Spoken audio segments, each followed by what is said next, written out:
Hey guys, tonight we're stepping into the quiet candlelit world of a medieval village where the men have gone off to war and the women left behind are forced to navigate not just work and survival, but something far more personal. Picture it, a thatched roof cottage on the edge of the woods, mist curling around its walls, and you, yes, you, standing at the threshold with a secret pulsing in your chest that you don't dare name aloud.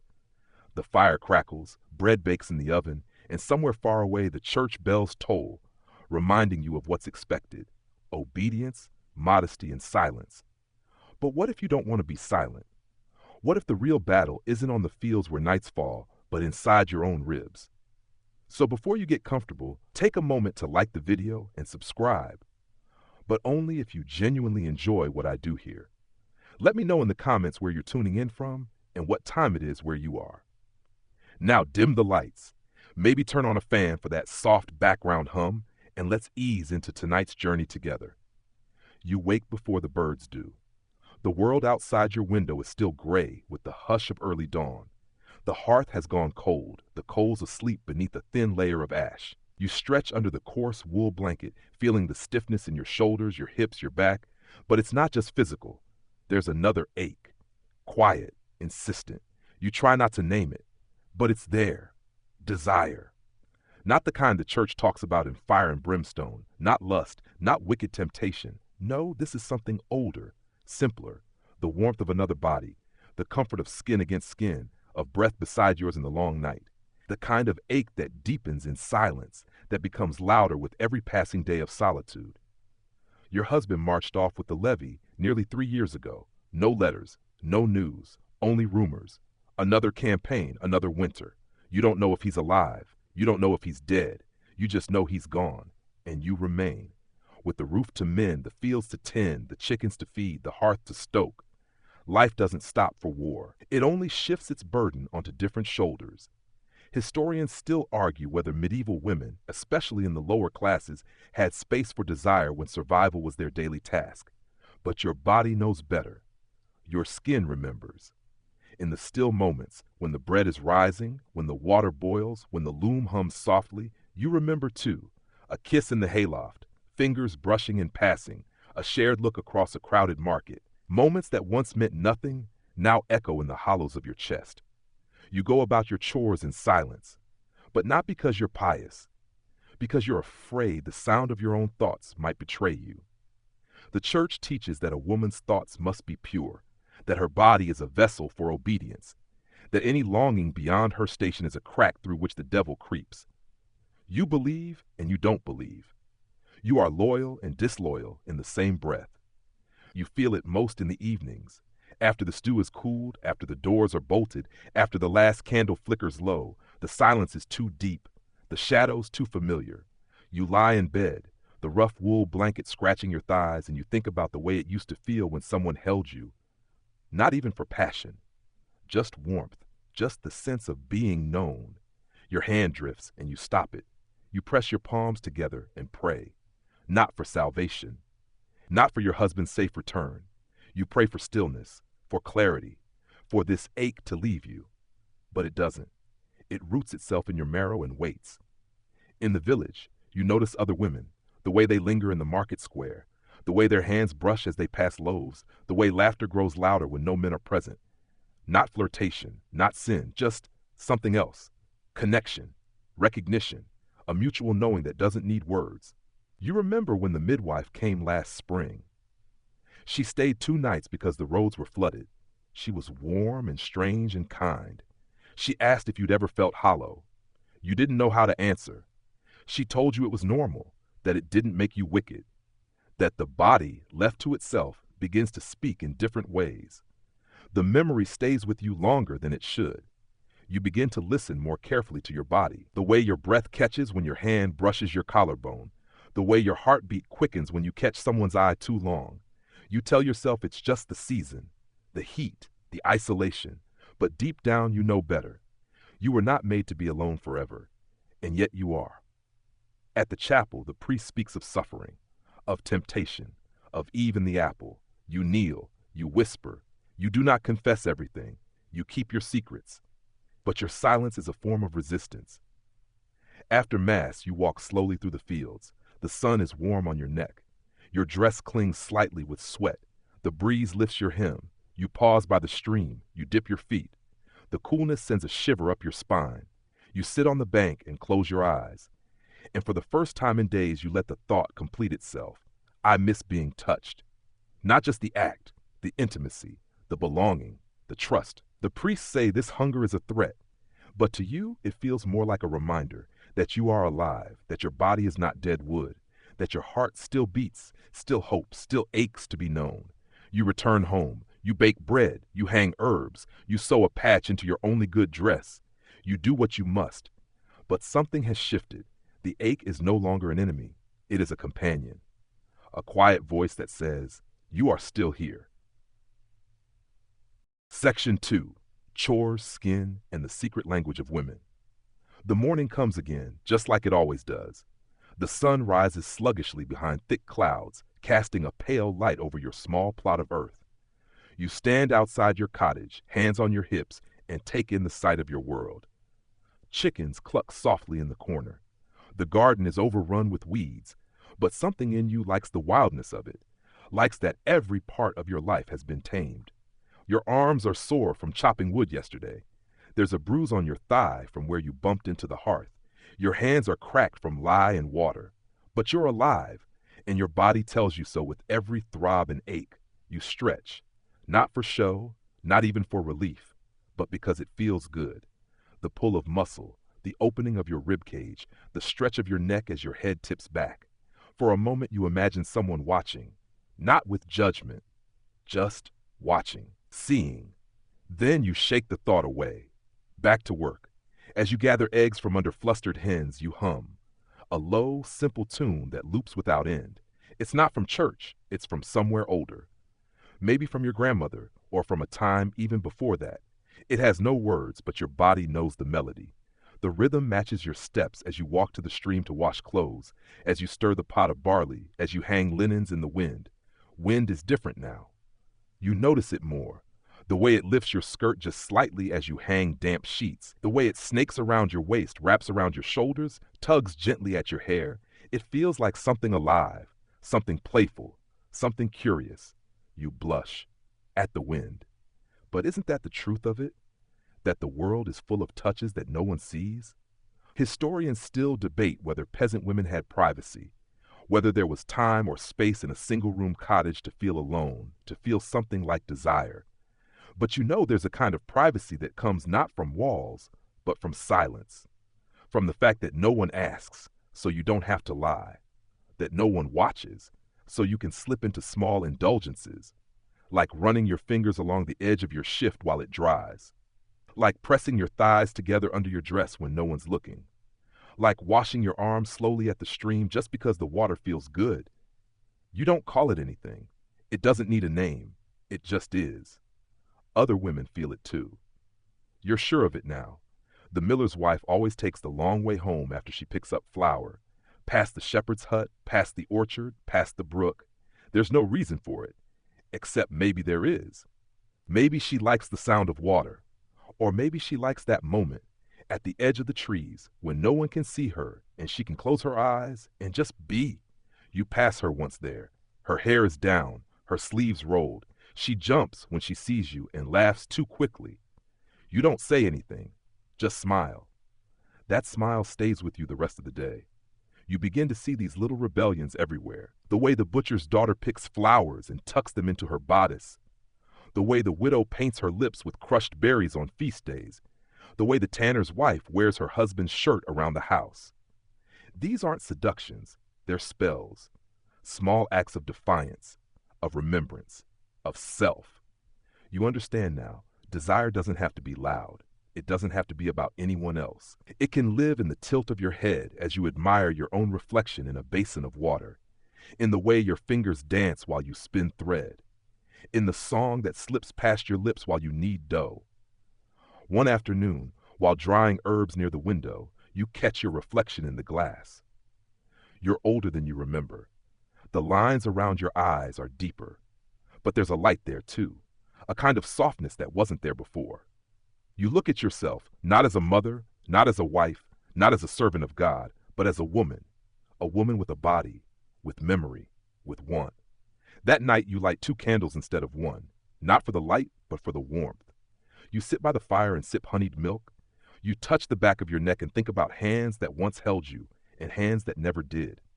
Desire lives in the gaps between touches, in what's missing, in what was once there and now isn't, in what could be. You go to sleep with your hand on your belly, your breath slow and even, your body quiet and still. And you dream, not of sin, not of shame, but of running barefoot through tall grass, of warm sun on your thighs, of laughter that lingers. You wake smiling, and for the first time in weeks, maybe months, you don't apologize for that smile. Section 3. When no one is watching. Rituals of solitude and self. The days grow warmer, though the nights still hold on to the chill. You rise with the sun as always, and dress in silence. The fabric of your camise is thin in places, worn from years of scrubbing and patching. Still, you choose this one today. It fits closer to the skin, smooth and familiar. You tie your apron tight around your waist and step outside into the hush of morning mist. There's a strange peace in these early hours, before the village stirs. You walk to the well alone, passing crooked fences and shuttered windows, and you carry the heavy bucket with practiced ease. The handle digs into your palm, but you don't mind. There's strength in your arms now, shaped by work. The church may preach humility, but your body preaches resilience. It's when you bend to draw water that it happens again, that flicker. Your bodice pulls tight. The curve of your chest presses against the fabric, and for a second your own skin surprises you. It feels alive, not in shame, not in vanity, but in presence. And you start to realize something. When no one is watching, your body behaves differently. It stretches, reaches, breathes in a way it never does under the scrutiny of others. You do too. Your steps become slower, more grounded. Even your chores carry a rhythm that feels intentional. Historians sometimes label medieval women's lives as mechanical, grueling days of repetition. But repetition isn't always mindless. Sometimes it's a ritual. And for you, rituals are beginning to take on new meanings. You add lavender to your washing today, not because you need to, but because you like the smell. You smooth wrinkles from your skirts longer than necessary. You comb your hair by the window, not just to untangle it, but to feel the bristles glide against your scalp. It isn't that you've become obsessed with your appearance. It's that you've started noticing. You're paying attention to how the wind feels on your skin, how the sun warms the back of your neck, how your breath slows when your fingers trail along your forearm after a bath. Desire, in this quiet solitude, doesn't need an object. It doesn't need another person. It exists in the curve of your own spine, in the beat of your pulse, in the damp heat that sometimes blooms low in your belly without invitation. You don't chase it. You don't fear it. You simply acknowledge it. One afternoon, you visit the midwife, not for herbs, but just to talk. You mention headaches, sleeplessness, vague discomfort. She eyes you knowingly and hands you a pouch of dried mugwort. Put it under your pillow, she says, and listen to your dreams. Sometimes they'll tell you what your waking self won't. You thank her. You don't say what you're really thinking, that you already know what's keeping you up at night. The dreams have started again. Not nightmares, not visions of fire and damnation, but warmth, hands, lips, not always your husband's. Sometimes a stranger's, sometimes no face at all. Just the sensation of being held. It's terrifying how much you miss that. Not even sex exactly, but closeness. That hush between two breaths. That knowing glance that says, you're not alone. The church teaches that longing must be punished. That desire is dangerous. That a woman left to her own thoughts is a gateway to corruption. But you've been alone for months now, and the only thing that's grown in your solitude is awareness.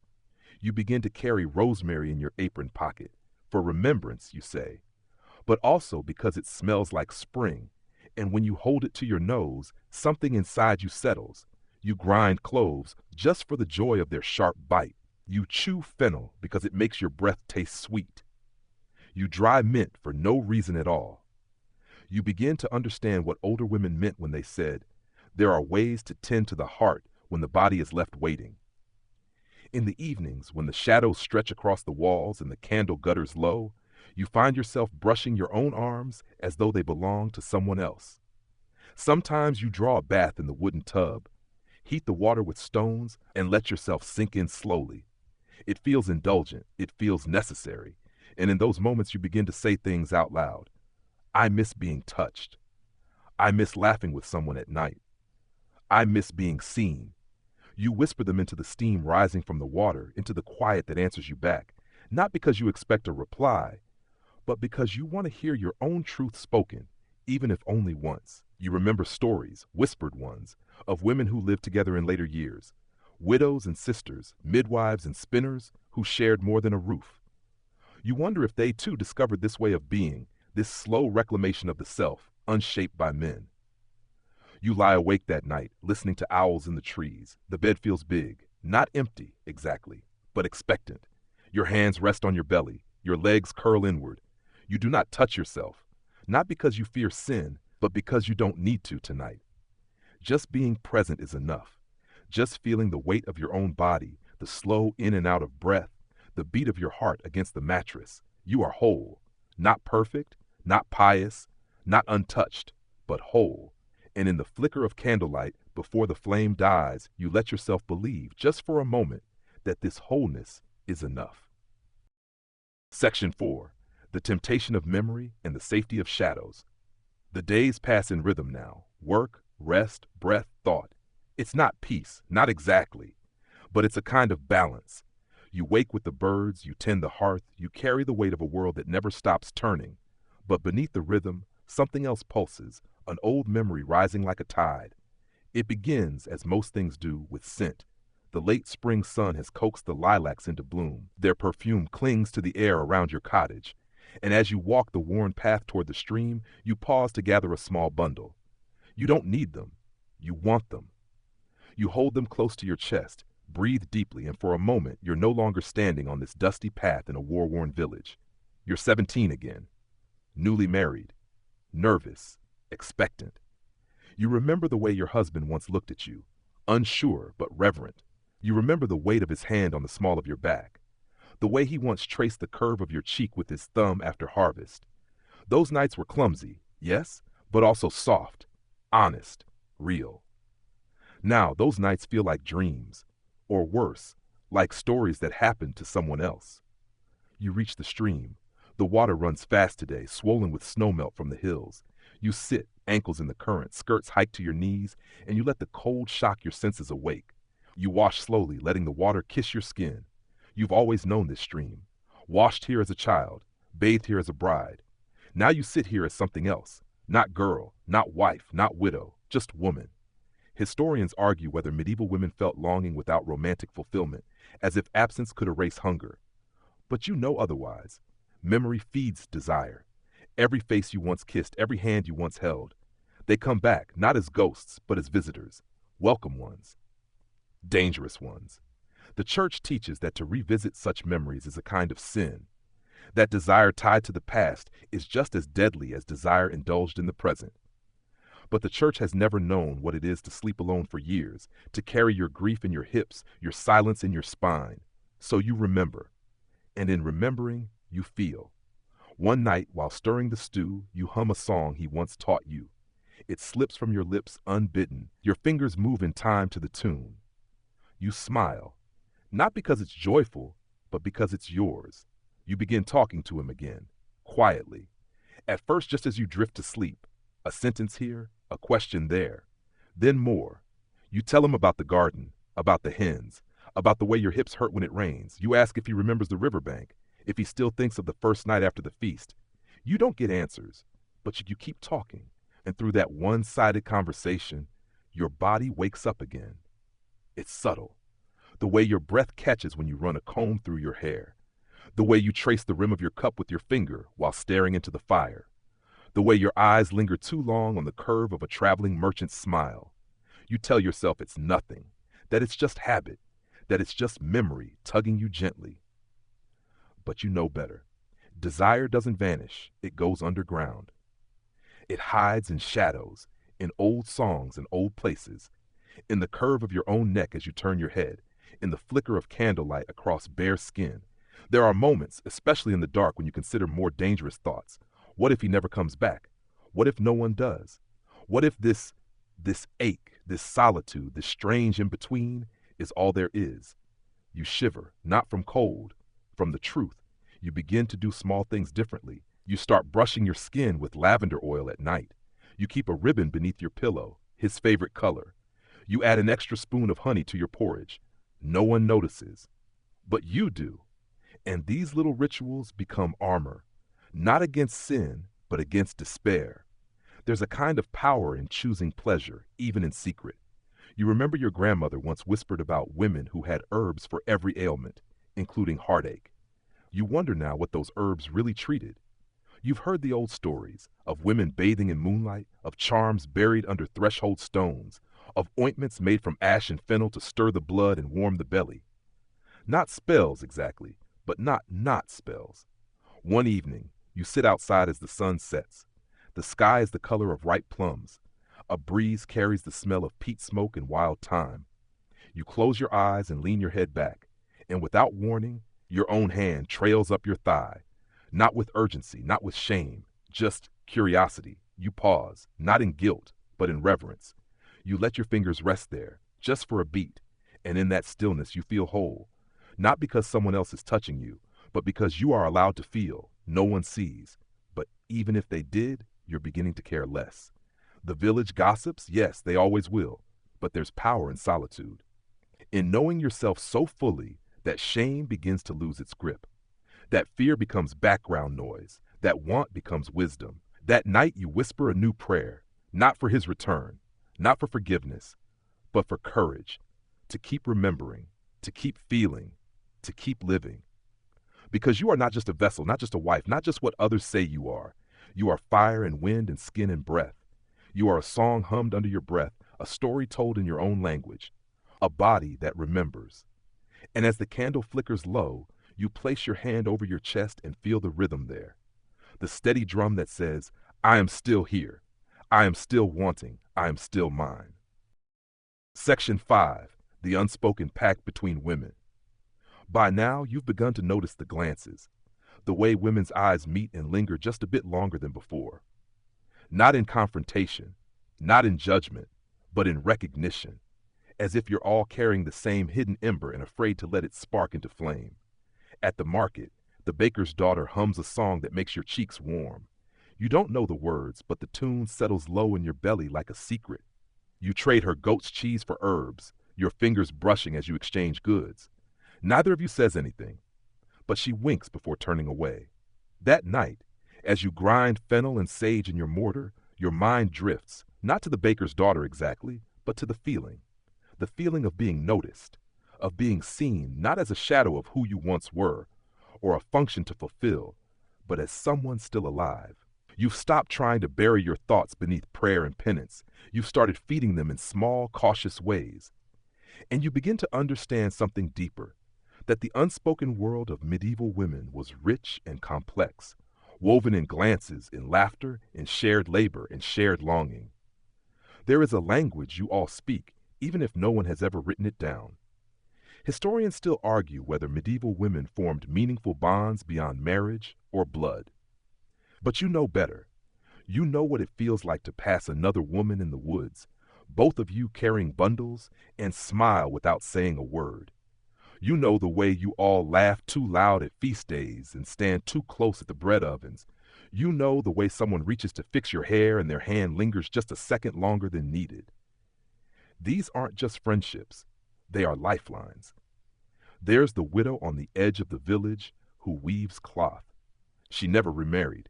People call her strange, but you know better. She has no master, no children, just a loom and a cat and the clean lines of a life carved by choice. You bring her eggs once a week. She pays you in strips of dyed ribbon and stories told in whispers. Did you hear, she says, about the 2 nuns up north who ran away together? You widen your eyes, not in judgment, but curiosity. They say they disguised themselves as men and lived in the hills. Hunters, lovers, free. She says it with a shrug, but you see the gleam in her eye. Whether the story is true doesn't matter. What matters is that you both imagine it could be. It becomes part of your shared mythology, the secret canon of womanhood no priest ever preaches, the songs you hum while kneading dough, the way you tuck rosemary in your apron not for flavor, but for memory, the way you press dried rose petals into your prayer book, not because it's holy, but because it once touched your skin. You and the widow start to spend more time together, not in scandal, in safety. You talk of dreams, of aches, of that moment at dusk when loneliness curls around your ankles like a cold cat. Sometimes you brush her hair. Sometimes she braids yours. It means nothing. It means everything. One evening, she shows you how to make a salve from beeswax, tallow, and calendula. For the hands, she says, but the way she rubs it into your palm, slowly, thoroughly. You wonder if that's the whole truth. You don't ask. You don't need to. Desire in this world rarely needs a name. It exists in these gestures, in the way two women lean toward each other while spinning, in the way you catch your breath when she laughs, in the warmth that follows you home after visiting her. You start weaving more ribbons into your bodice, red, gold, blue. You do it for her, for you, for the woman you once were and the one you are becoming again. The church would say this is idolatry, worshiping the self, the flesh, the pleasure of companionship. But you no longer fear the church. You fear only silence, the long, creeping kind that erases women one chore at a time. So you fill the silence with humming, with stories, with shared glances. One night at a gathering, a song begins. You know this one. It's old, a folk tune passed from mouth to mouth like a blessing. The other women join in. The men shout over you, but you keep singing, louder, eyes closed, bodies swaying. When the song ends, you're breathless, glowing. The widow catches your eye and nods once, slowly. It says, I see you, I know. You smile back, because for the first time in a long while, you are not alone in your longing.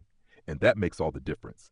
You walk home that night with bare arms, letting the cool wind kiss your skin. There's no shame in the flush that rises in your cheeks. No guilt in the way your chest rises and falls. Desire, you're learning, doesn't need to be secret.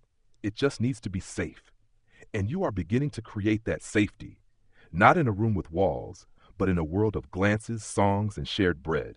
A world where the women around you become mirrors, reflecting back your own yearning and reminding you, you are not wrong for wanting. You are not cursed. You are simply human. Section 6. The Sacred Body, Faith, Shame, and Reclamation. The chapel bells ring before dawn. You're already awake. You lie beneath the linen sheets, eyes open, listening to their echo across the hills. The sound is soft, almost mournful, like a lullaby for the faithful. You rise and dress quickly, covering your hair with a plain veil and slipping on your woolen cloak. Church waits. Inside the small stone chapel, incense curls toward the ceiling. The priest's voice drones over Latin verses. The pew beneath you is cold. You clasp your hands tight, as if squeezing them hard enough might wring the doubt from your bones. Because today, like many days before, you feel torn. The church tells you your body is a vessel of sin. That woman brought the fall. That Eve, in her hunger, doomed the world. And so you kneel. You pray. You try to forget how good your own skin feels in the morning light. But the longer you live in this body, the more sacred it begins to feel. Not shameful, not dangerous, just yours. The priest speaks of purity, of temptation, of the danger of unchecked desire. His voice is dry as parchment. He doesn't know what it means to hunger and be denied. He doesn't know how a woman's longing can settle into her muscles, into her spine, into the curve of her own breath. Outside, the sun is rising. Gold spills across the chapel floor, lighting on the stone saints, their eyes blank, their bodies still. You wonder if they ever felt what you feel, if Saint Cecilia ever lay awake at night, longing not for martyrdom, but for warmth. Historians still debate how much spiritual agency women were allowed in the medieval church. Some argue they were confined to submission, silence, veils. Others point to mystics and anchorites, women who claim visions, ecstasies, and divine hunger. Julian of Norwich, Hildegard of Bingen, women who turned desire into liturgy. You've heard whispers about those mystics, women who moaned during prayer, who wrote of being pierced by divine light, their words read like poems or confessions. You wonder as you leave the chapel if the line between holiness and hunger is as thin as they say. Later that day, you tend the herbs in your garden. Your fingers sift through thyme, basil, tansy. You press a mint leaf to your lips. The scent is bright, biting. You close your eyes, and you begin to understand something radical. Your body is not the enemy. Your body is not wicked for wanting. It is wise. It knows what brings you comfort, what brings you calm, what brings you back to yourself. You remember bathing last week slowly in the twilight, not out of lust, not for cleanliness, just to feel. The water lapping at your thighs, the scent of lavender oil, the low hum in your chest that felt like reverence. That was prayer too. Not the kind the church recognizes, but prayer nonetheless. Women in your village know this. They may not speak it, but they live it. You see it in the way they walk barefoot in spring, in the way they press petals into their hair, in the way they carve quiet moments for themselves after the work is done. There's the weaver who sings while she spins, her voice low and full. There's the miller's wife who gathers violets, not for medicine, but because they remind her of her mother. There's the girl who dances alone near the edge of the woods when she thinks no one's watching. These are acts of worship. They do not kneel. They do not confess. They do not flagellate. They live. And in living, they reclaim what was never truly lost. Still, the church looms. Its shadows stretch long. You know the risks. A woman too free is a woman accused of heresy, of witchcraft, of unnatural behavior. You've heard stories. A midwife drowned in the next county for speaking too boldly. A girl exiled for refusing to marry. So you tread carefully. You wear your veil at mass. You keep your eyes lowered, but inside you burn. And in private you light your own candles, not to saints, to yourself. You begin writing small things in the margins of your prayer book, not blasphemy, just reminders. Today the wind felt like silk. The taste of honey lingered. I remembered his voice. You stitch a rose into your apron's hem. You carve your initials into the base of a wooden bowl. You whisper psalms at sunset with your hands over your chest, feeling your own heartbeat as proof. You are still here. You are still worthy. Because what if the sacred wasn't always in denial? What if holiness lived in the pleasure of sunlight on skin, in the warmth of bread fresh from the oven, in the trembling hush before sleep? You begin to think God, if he watches, must surely understand. He made you after all, not just your mind but your skin, your hunger, your heat. He made you whole, and it is not sin to exist in that wholeness. So you pray, but differently now. You pray while combing your hair, thanking your body for staying strong. You pray while stroking the cat, feeling its purr echo in your chest. You pray while lying in the grass, eyes closed, breathing in the scent of lilac and damp soil and possibility. You no longer ask forgiveness for wanting. You ask only for time, for space, for enough quiet to hear your own heart, and maybe for the courage to trust it. Section 7. The Village Watchers and the Fear of Being Seen. It begins with a glance, a long, lingering look from the blacksmith's wife across the churchyard, not unfriendly, but heavy, like the weight of a hand pressed on your shoulder without permission. You're not doing anything, just gathering mint. Yet her gaze lingers too long. Her mouth tightens. She says nothing, but the message is clear. I'm watching you. In a village this small, privacy is a myth. The stone walls have ears. The well has eyes. The market stalls whisper. You can't dance too freely, laugh too loudly, linger too long outside another woman's cottage without someone taking notice. And when they do, the stories start. You know this well because once you were a teller of stories yourself. Back when your body was still stitched tightly into the seams of respectability. Back when your longing hadn't yet stretched its wings. But now, you are a woman who smiles without being spoken to. A woman who walks alone in the woods. Who keeps rosemary near her bed. A woman who hums songs from your mother's time, the kind people say are best left unsung. Historians debate whether medieval communities were more permissive than their laws suggest.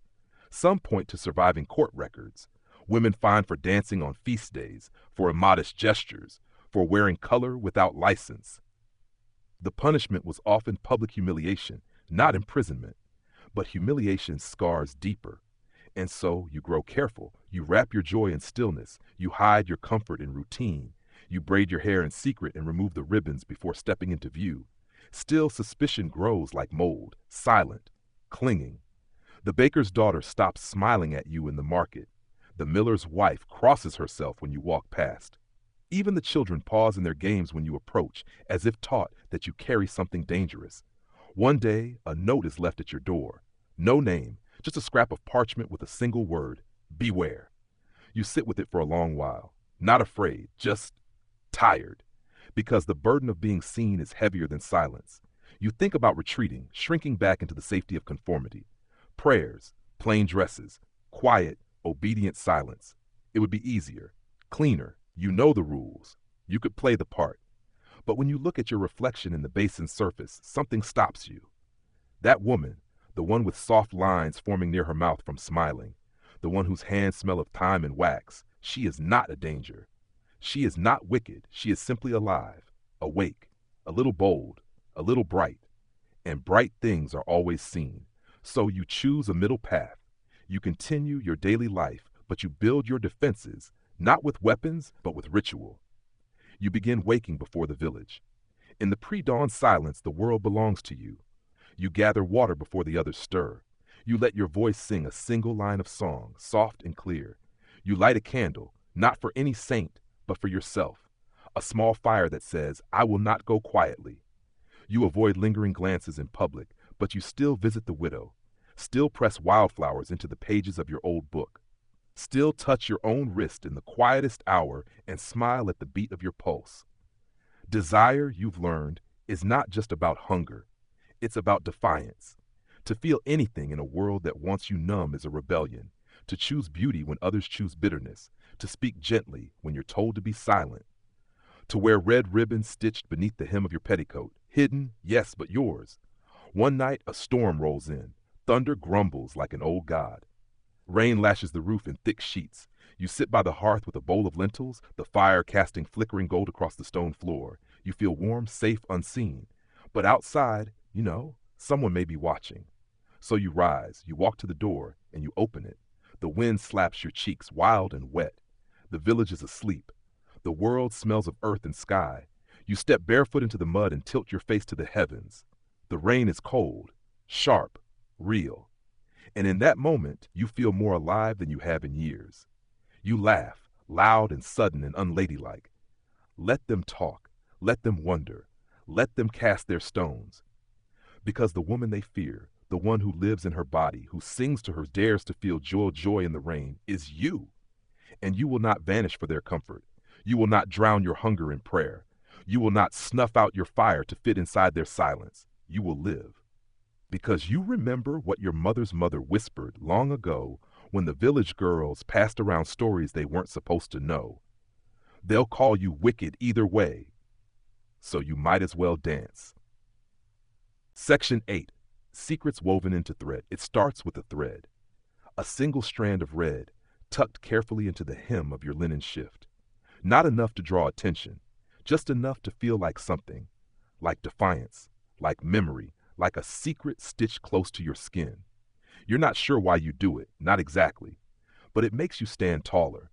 It gives you a sense of ownership, a quiet declaration that your body, your thoughts, your desires are not theirs to discipline. Women in your village have always stitched stories into cloth. There's the spinner who weaves patterns into her shawls that no one else seems to notice. Strange shapes and loops that seem almost like language. There's the seamstress who embroiders tiny foxes along her daughter's collar and claims it's just for good luck, but you see the grin in her eyes when people fail to notice them. Your grandmother once told you that thread holds more than warmth. It holds truth. That a woman's needle was her pen in a world where her voice wasn't welcome. You didn't understand it then.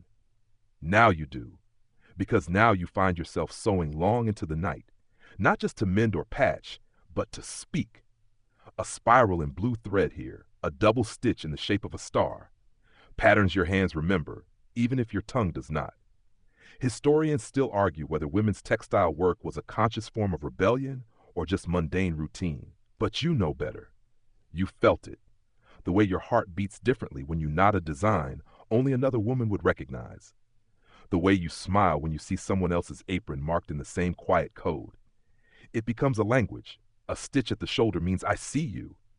One near the hem says be careful. A patch of purple thread? You're not alone. You begin to notice it everywhere. On the veil of the apothecary's niece, 3 tiny stars. On the sash of the farmer's daughter, green vines curling in defiance of uniformity. Even the widow, your quiet friend, starts to wear darker threads in her otherwise neutral bodice. These are not symbols the men see. They do not know what to look for. They assume all embroidery is domestic, harmless, decoration. They do not see the pulsing network of connection growing beneath their noses. And still, you keep sewing. You make gifts, simple cloth bags of dried lavender and mint, and give them to the other women with a smile. Some accept them without question. Others run their fingers along the seams, catch your eye, and nod. They understand. You and the widow now meet often, not always to talk, not always to touch, sometimes simply to sew side by side in silence. Thread moves through cloth like breath, steady and sure. The scent of beeswax candles and the scrape of her chair on stone make the space feel holy. This is your chapel now. One night you bring her a scarf, a deep blue embroidered with a silver spiral. Her fingers hover over it before she takes it. It's beautiful, she says, but her eyes say more. I know what this means. I know what you're giving me. You don't need to explain. You just take her hand, and for a moment the years between you both disappear. There is no fear, no guilt, just 2 women who remember what it means to feel human. Later that week, something happens. The priest preaches a different sermon, one with more fire than usual. He warns of unnatural affections and women who seek power through temptation. His gaze sweeps the pews like a blade. You don't move. You don't flinch. You sit beside the widow, shoulder to shoulder, your scarf wound tightly beneath your cloak. The message is clear. Someone is watching. Someone suspects. But you are not afraid. Not the way you used to be. You know now that fear doesn't protect you. It just cages you. So that night, when you return home, you don't hide the scarf. You hang it by the hearth. You don't douse your candle. You let it burn. You don't fold away the threads you've been weaving into your blanket. You add one more, a red stitch at the edge, a flame, a promise, that you will not forget what your hands can say even when your mouth must stay quiet. You remember an old tale, passed from woman to woman, rarely spoken aloud, of a queen who stitched her story into a tapestry when no one believed her, of how her thread told the truth when her tongue could not, of how centuries later other women saw those same shapes and understood this is what you were doing. Not just surviving, not just yearning, but recording, so that someday someone else, some girl or woman not yet born, might run her fingers along your seams and say, she lived, she dared, she wanted, she survived. The next morning you walk through the village wearing a cloak you've made from old scraps. It doesn't match, it doesn't follow fashion, but each piece holds a memory, a secret, a stitch of truth. People glance, some sneer, some smile, some don't notice. But one woman, a stranger visiting from another village, nods slowly when she sees the spiral on your sleeve. And in that moment, you feel something powerful. Not hidden, not guilty, not small, but seen. Section 9. When the body remembers before the mind does. It begins in your sleep. You dream of hands, not cruel or grasping, but warm, familiar. They trace your shoulders, your arms, the curve of your spine, as if remembering something long forgotten.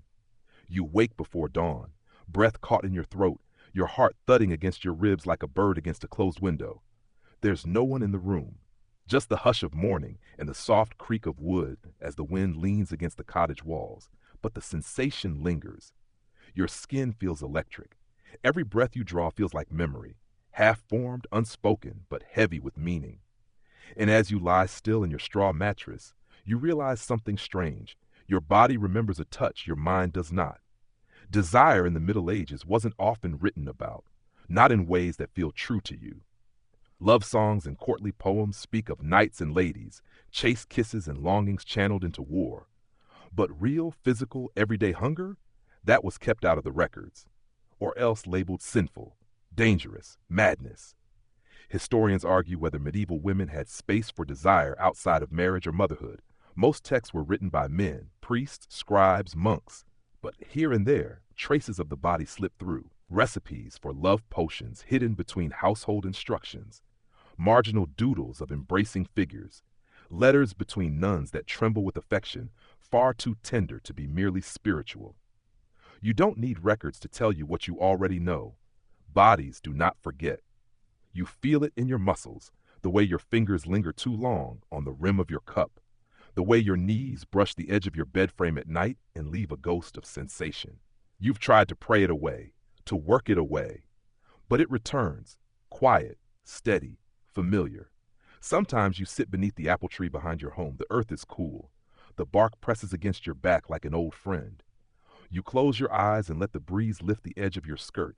And for a moment, you let yourself remember, not anyone in particular, not any one moment, just the sensation of being known, not watched, not used, known. There's a difference, and you're only now beginning to understand it. The church never taught you that longing could be peaceful, that you could ache without shame, that you could want and not be wicked. But your body teaches you this. Every time your breath catches at the smell of juniper, every time your skin tingles when you walk barefoot through the stream, every time your own palm brushes the hollow beneath your collarbone and finds something tender there. You're not trying to be unruly. You're not trying to rebel. You're trying to remember who you are when no one else is telling you who to be. And sometimes remembering feels like longing.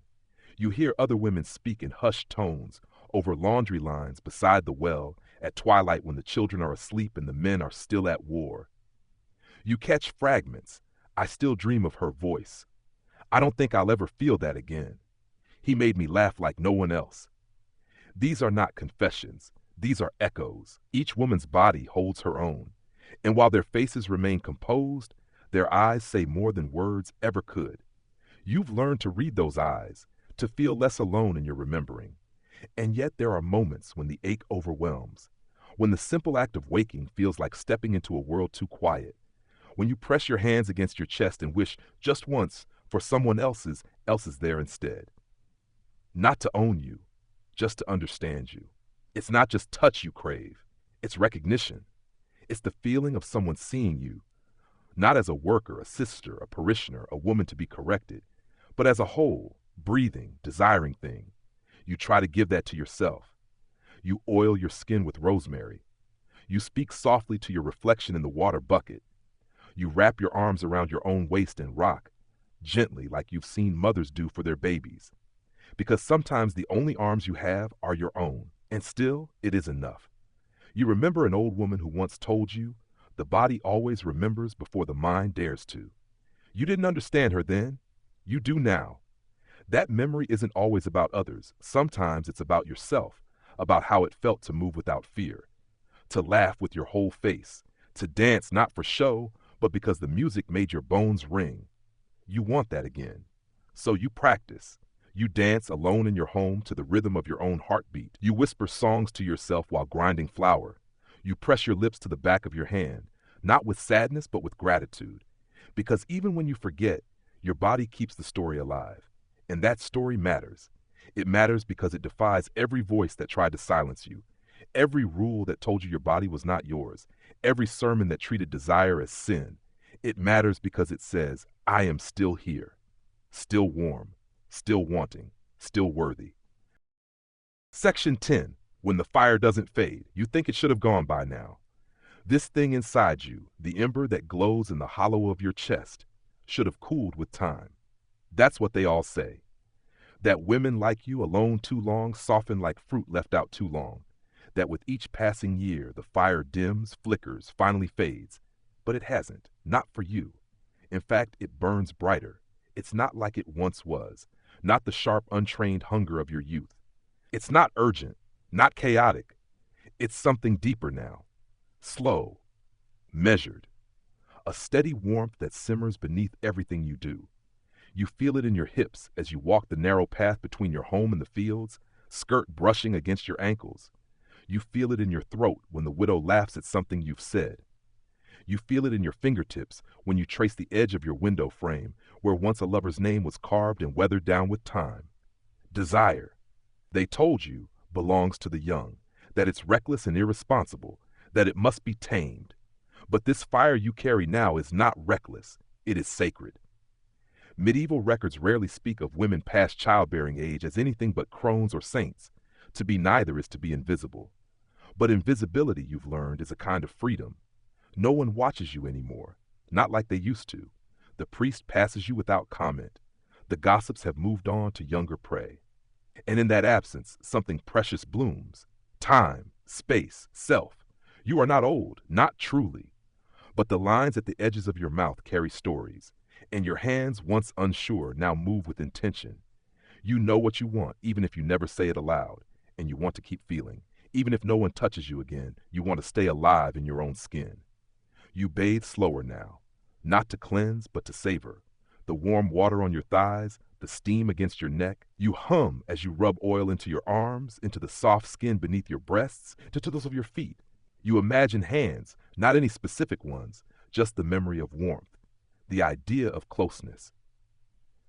Historians argue whether women of your age in the Middle Ages experienced a kind of spiritual rebirth once freed from the obligations of marriage or child-rearing. Some claim women turned to God with new fervor. Others believe they turned inward, finally able to reclaim what had been given away for decades. You think maybe it's both. You tend your herbs like they are holy. You speak softly to the lavender, the rue, the feverfew. You run your fingers over their leaves like prayers. And when the widow visits and your hands brush as you stir the pot over the fire, you feel it again, that ember glowing bright. She sees it too. One night, you talk longer than usual. The conversation twists and turns, from the weather to old legends to the way the moonlight touches her cheek. You don't touch. You don't need to. The fire between you is warm enough without contact. It feels dangerous, this joy, this knowing, but you refuse to bury it. Instead, you name it. You name it in your journal, a rough book bound with twine where you scrawl thoughts when the world is too quiet. You write, I am still a flame, not a spark, not a flicker, a flame. I warm, I burn, I live. You keep writing, not every day, but when it matters, when the fire stirs, when you wake in the middle of the night with a memory or a dream or a longing that doesn't make sense and doesn't need to. You learn that the fire is not your enemy. It does not demand, it reminds. It reminds you of every smile you dared to return, of every dance you joined after the others had stopped, of every moment your body trembled, not from fear or cold, but from feeling. And those moments are yours, not borrowed, not stolen, yours. You think of the women who never got here, who were silenced before the fire could spread, who were taught to snuff it out with duty and shame. You honor them with every slow step you take barefoot across your stone floor, with every flower you press into your book, with every breath you let out like a song. Some nights the fire roars, on others it hums, but it never dies, and neither do you. Because your body, your heart, your hunger, they are not burdens. They are proof. Proof that you are not hollowed out by age or loss or solitude. You are filled with memory, with beauty, with light. And though the world may forget to see you, may walk past you like a shadow fading from stone, you will not forget to see yourself. You carry the fire, and you will carry it until the end. Section 11. The Wildness in the Woods. It begins with a walk. You take it after supper, when the light has softened and the sky bleeds into violet. Your feet know the path by heart, past the edge of the garden, beyond the fence, through the narrow trail of alder trees that leads into the forest. You've walked this way for years. But tonight, something feels different. You hear it in the hush between the rustling leaves. You feel it in your ribs, in the place that pulses when you remember things too tender to speak aloud. The woods are not empty. They never were. In medieval times, forests were feared and revered. They were the edge of the known world, where law and order frayed, where bandits hid and spirits were said to dwell. Priests warned that the devil could be found lurking beneath the boughs. But some women, those who no longer fit inside the walls of the village, found refuge there. You understand that now. Because the village is full of eyes. Even if fewer look your way these days, they still could. And you've grown tired of folding yourself into spaces that don't allow your full shape. In the forest, no one watches.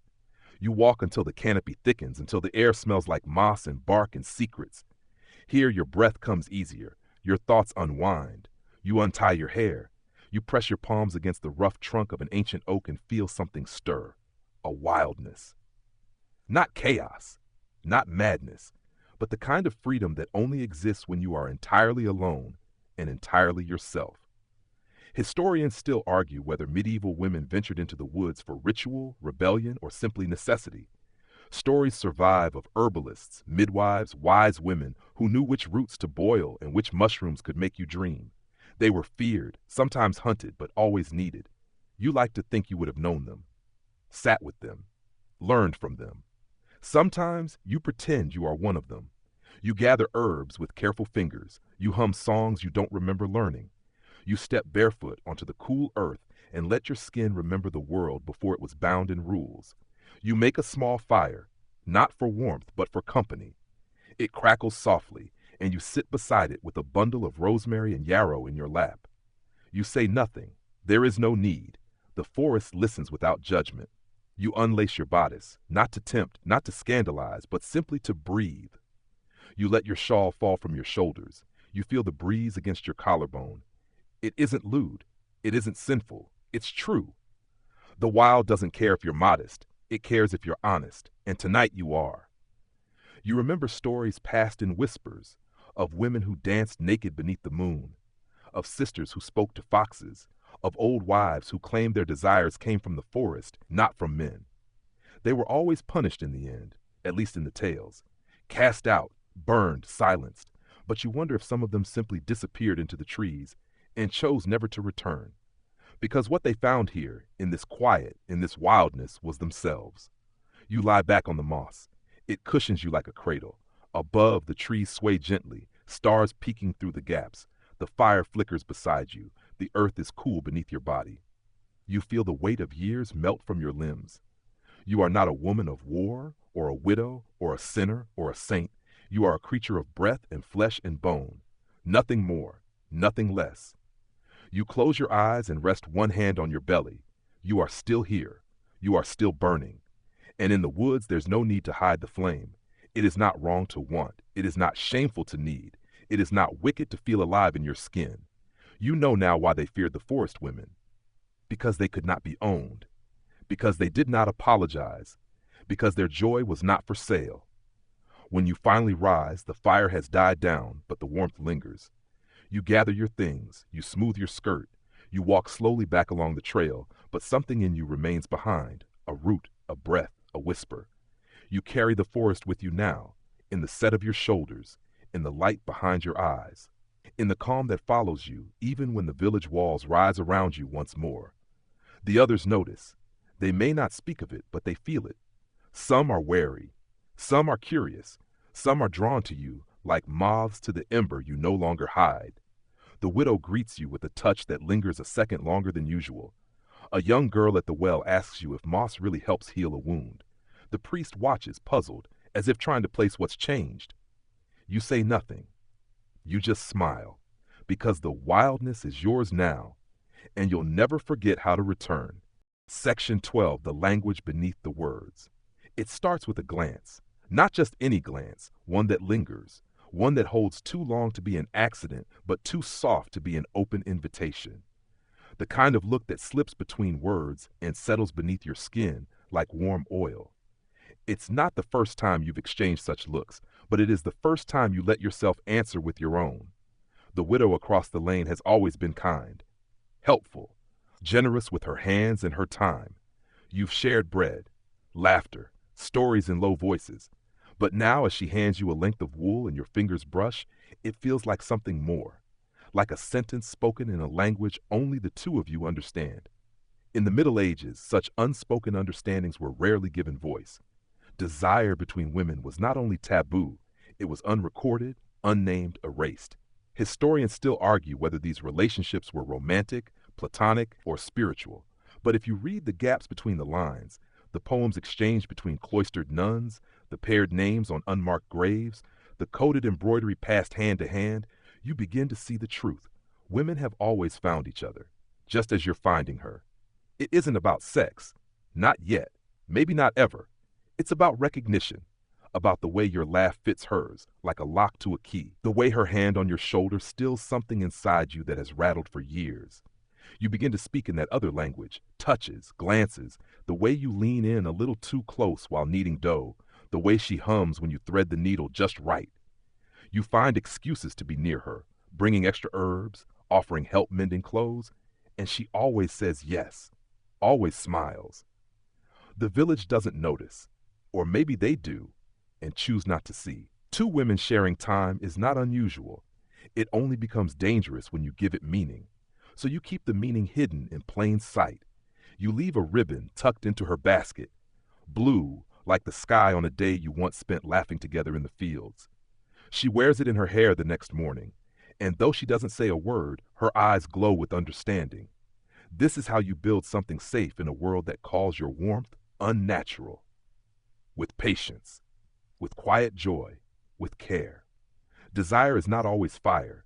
Sometimes it's a slow-growing thing, a vine that wraps gently around your ribs, not to strangle but to hold. You carry her laughter with you when you fetch water. You think of her hands when you grind spices for stew. You feel her absence like a soft ache when days pass too long without her voice. One afternoon, a storm rolls in. You're caught on the road, the wind cold and wet and sharp.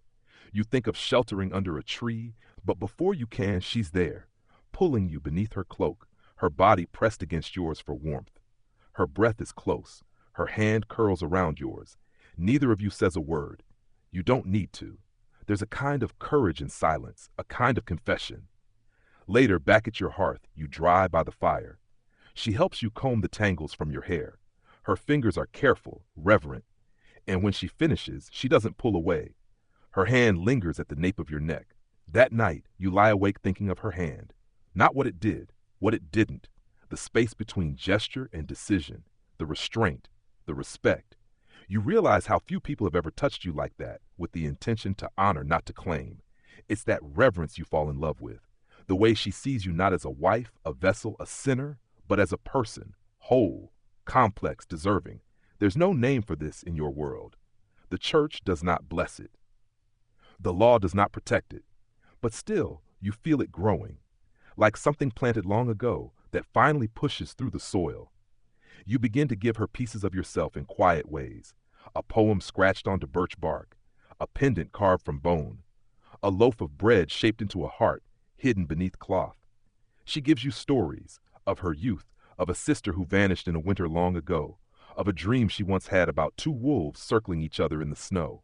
She says the wolves never touched, but always walked side by side. You don't ask what it means. You know, sometimes at night, you still feel the ache in your chest, the longing, the hunger, but now it is not hollow. It is not lonely. It is full of something glowing, hope.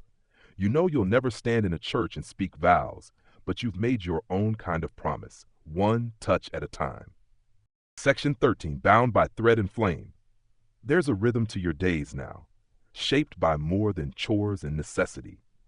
It hums beneath the surface of everything, like a thread stitched into your hours. You wake before the village stirs, light the hearth, and brew tea that smells of cinnamon and nettle. Your hands are slower than they once were, but steadier. And when you sit down at your spinning wheel or embroidery hoop, it's not just about work anymore. It's about memory. It's about her. She visits more often now. No one questions it.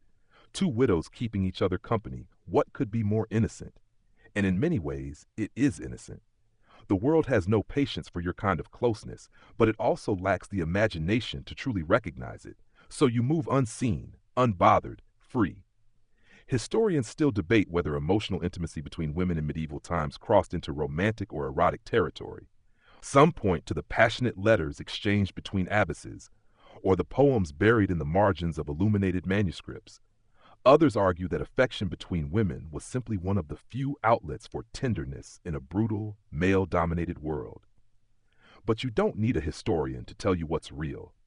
You feel it in the hush that falls over the room when she enters, in the way your body recognizes hers, not in a frantic youthful rush, but in a deep-rooted calm, as though your very blood remembers the shape of her nearness. One afternoon, she brings dyed thread, indigo, scarlet, gold. She's bartered for it from a traveling merchant. Too fine for the likes of us, she says with a laugh, but her eyes say otherwise. You begin stitching together. Not words, but pictures. A fox curled beneath a tree, two stars chasing each other through a dark sky, a field of heather with no path, just footprints. You don't say what the images mean. You don't have to. The language between you is now fluent in silence. At night, you sit by the fire and pass the embroidery back and forth, adding to it with each meeting. The cloth becomes your story, an invisible script for a life you're quietly writing together. And still, you burn. Not in the destructive sense. No one is set aflame, but the fire remains, low, steady, warming. It lives in the way you brush her sleeve when you pass in the kitchen, in the way your voices soften when the world outside feels too sharp, in the shared breath between songs sung softly while mending. One evening, the village holds a feast, harvest celebration, music, laughter, ale flowing like water. You both attend, but not together. You sit apart, nod politely to those around you. The world watches, and you let it see what it expects. But when the sun sinks low and the torches are lit, and the dancers begin to spin on the green, your eyes find hers. She smiles. You rise and walk toward the circle of dancers, not directly to her, but close enough that your hands might meet if the music turned just right. And it does, as if it always meant to. You take her hand. No one stops you. Perhaps no one truly sees. Or perhaps they do and choose not to. It is, after all, just a dance. But to you it is more. It is a vow spoken without words. You return home that night with sore feet and a heart that feels too big for your chest. You lie awake under your wool blanket and think of the way her palm felt against yours, weathered, strong, familiar. That night, your dreams are filled with fabric, threads pulling together in impossible patterns, a tapestry that never ends, never frays, never unravels. You wake with the sunrise and feel something shift inside you. You are not waiting anymore, not for permission, not for safety, not for time. You are living, and living in a world that has asked you to shrink, to silence, to vanish. That is the greatest act of rebellion. You decide to add a new square to your shared embroidery. A house with 2 chimneys, smoke rising in spirals, 2 chairs by a hearth. You don't show her yet. You want to wait until the moment is right, because it's not just a picture, it's a wish. And for the first time in a long while, you believe wishes can be more than whispers into the night. They can be stitched into cloth, built into days, lived in fully, together. Section 14. The Secret Hearth. The first frost comes early this year. You feel it before you see it, creeping in through the cracks of the shutters, lacing your breath with chill. When you step outside in the morning, the grass crunches underfoot. A thin layer of ice clings to the bucket's rim by the well. Winter is coming, and with it, a kind of quiet that burrows deep. You're ready for it, because now you have warmth that no frost can steal. She arrives at your doorstep before the sun finishes rising, her cloak pulled tight around her shoulders, cheeks flushed from the cold. You let her in without a word. The door closes behind her, and the world slips away. Inside, everything softens. There's soup on the fire, a blanket waiting. The chair beside yours creaks as she sits. You hand her a mug, fingers brushing again. A touch so small, yet it sparks something so large inside you it feels like thunder beneath your ribs. This is what your winters used to lack, someone to share the silence with. In medieval Europe, winter was more than a season. It was a test of endurance, of patience, of faith. The snow made roads impassable, halted travel and trade. Villages shrank inward. Families huddled by fires. Food stores were counted, rationed, guarded. And loneliness, like hunger, gnawed at the soul. But now with her, there's a fullness to your days. Even when little is said, her presence wraps around you like wool. Together, you mend linens, dry herbs, tell old tales. Some nights you share a bowl of stew pear over the stickiness on your fingers. Other nights you say nothing, just sit shoulder to shoulder, the firelight flickering across your faces. There is no title for what you are, no blessing, no protection. But there is love, and that is a thing neither church nor winter can erase. Historians still argue how medieval women survived harsh winters, not just physically, but emotionally. There are records of songs sung around hearths, of riddles passed between neighbors, of handmade gifts exchanged in quiet ceremony. These small acts of connection were lifelines. You understand now how crucial they were, because connection is what keeps the cold at bay. You begin to carve a small token for her, a heart wrapped in vines, etched into a piece of cherry wood. It's nothing grand, just a thing to hold when days grow dark too early. You don't know when you'll give it to her, but carving it becomes part of your ritual, a private act of devotion. She brings you small offerings too, a dried apple strung on twine, a square of cloth scented with lavender, a bundle of feathers wrapped in ribbon.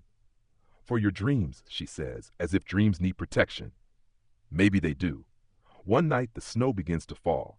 You watch it from the window together, wrapped in the same blanket. Outside, the world turns white.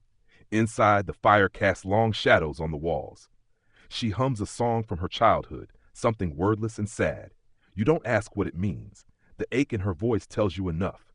You press your head to her shoulder and stay there.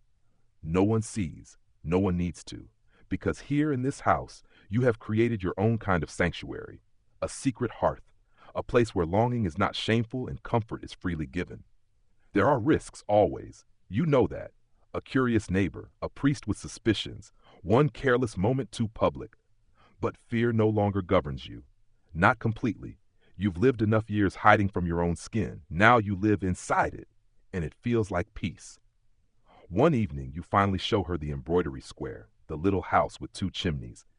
She runs her fingers over the stitches slowly, tracing each line as if learning it by touch. Her eyes glisten, but she does not cry.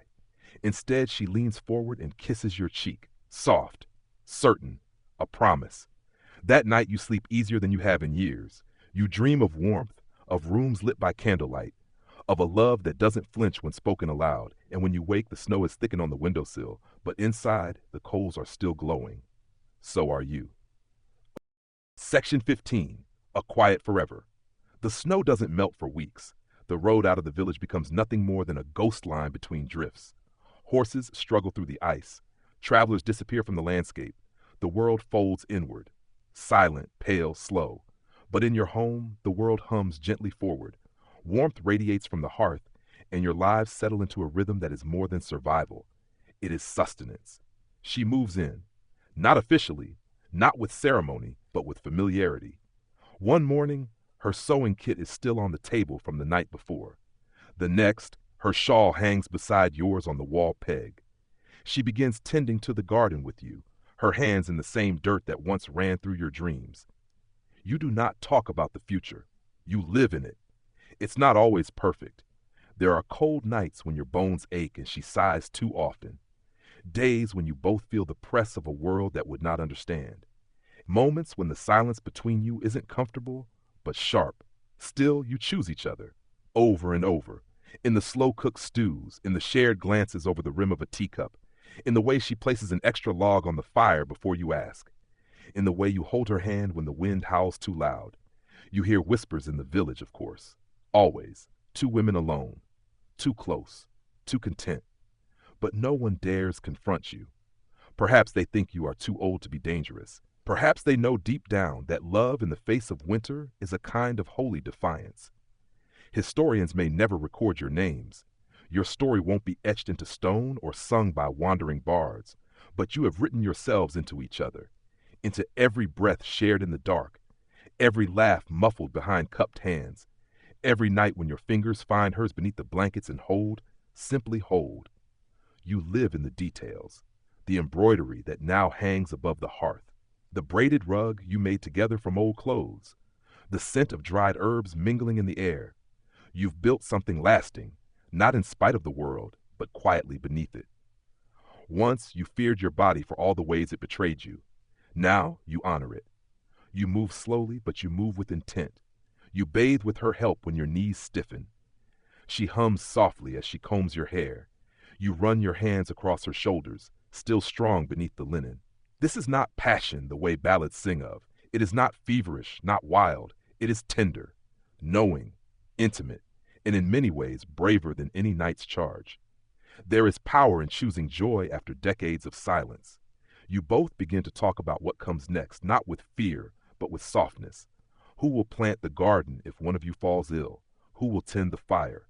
Who will carry the memory of this love into the quiet years that follow? You've written letters, hidden among linens, for the niece who visits once a year, a recipe book with a coded dedication, a sketchbook filled with symbols only she might understand.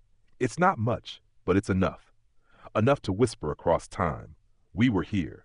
We loved. We endured. One evening, as the last snow begins to melt, you sit on the bench outside your home. She brings you tea, warm and spiced. Birds call softly from the trees, and the world feels like it's breathing again. She takes your hand. No one is watching. It doesn't matter if they are. This is yours, not in secret, not in shame, in truth, in full. And as the sun dips low, you feel no hunger, no ache, no fear. Only presence, only peace. Wind down. The fire has burned low now. The night presses in against the shutters, not with menace, but with comfort, like a heavy quilt across your chest. Your fingers are still, your thoughts quiet. The soft sounds of the hearth crackle in the background. That old shared embroidery, faded at the edges, hangs on the wall above you like a lullaby. You close your eyes and breathe in the scent of rosemary and wood smoke. The memories gather gently, no longer sharp, but worn smooth with time. A thread in a tapestry, a story in a long-forgotten tongue. She is nearby, humming that tune again, the one without words, the one you know by heart. Outside, the frost glitters across the garden, but inside, it is warm. Inside, you are safe. Inside, you are held, not by arms perhaps, but by time, by memory, by something deeper than flesh or fear. You've lived, not loudly, not grandly, but fully. And in this quiet moment, with no more battles to fight, no more longing left unmet, you finally understand the body remembers, the soul forgives, and love, when tended gently, will always find a way to bloom, even in the coldest winter. So rest now. Let the night fold you into itself. You are home. You are whole. You are free. End of script. Sweet dreams.